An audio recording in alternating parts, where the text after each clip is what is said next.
Jeg har altid drømt om at komme til Hawaii, og nu er jeg her. Prøv lige at se, her er fantastisk. Derovre, der kommer Christian. Hej Christian. Hej Camilla.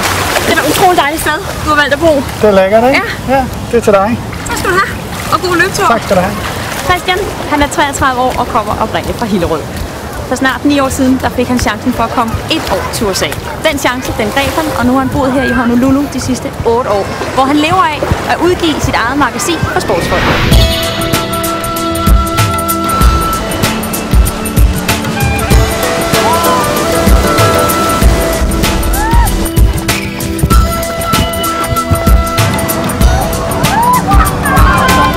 Men jeg har en kæmpe hemmelighed for Christian, fordi om et par dage kommer hans mor nemlig på uventet besøg. Hvordan kan det være, det blev Hawaii? Det var sådan lidt tilfældigt, altså. Jeg sad og kiggede efter skoler, og Hawaii lød jo meget rart. Ja.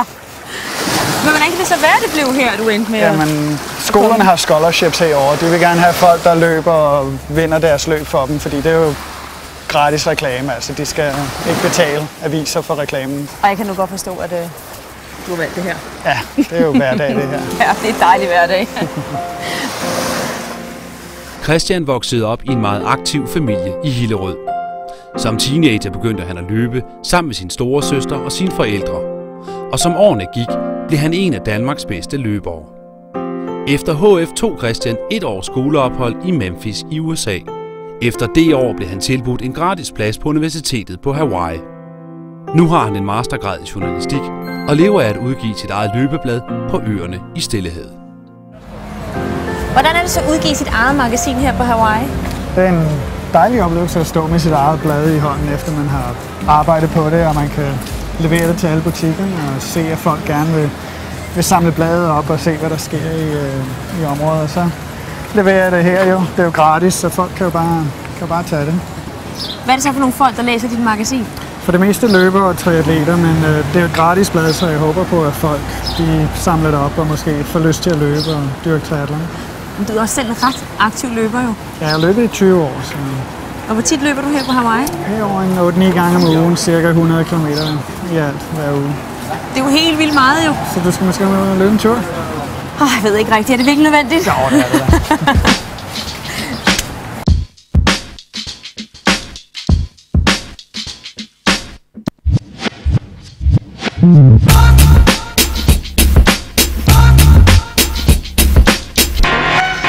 Hvor god er du egentlig til at løbe, Christian?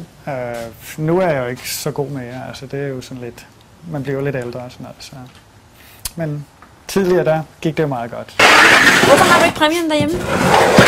Ej, jeg gider ikke rigtig have dem stående fremme. Altså, de første 5 år, der vandt jeg en del præmier. Altså, der vandt jeg jo næsten hvert løb, jeg stillede op i. Så. Men du er altså god.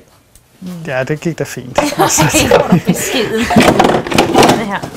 Jeg vandt det vist nok 5 år træk, så det var sådan lidt lokal islet her, ikke? Ej, det er flot, hva'? Ja. Tænk, at du gemmer alle dine præmier i en stor kasse og inde i et gammelt skur og... Ja, men de står tørt her, og dejligt. Ja, det gør de.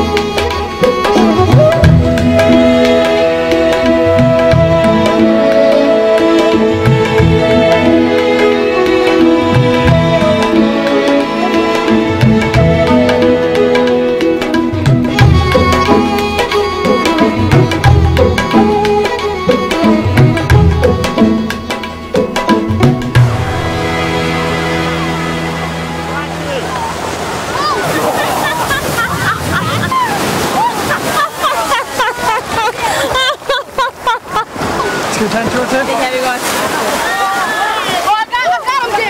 Når man som Christian har valgt at bosætte sig helt herom på den anden side af jorden, så har det nogle konsekvenser. Christian har ikke været i Danmark i de sidste 4 år, og i al den tid, der har han ikke set sin mor. Han ved selvfølgelig intet om det her. Men inden jeg kom herud, der var jeg en tur i Hillerød for at besøge hans mor.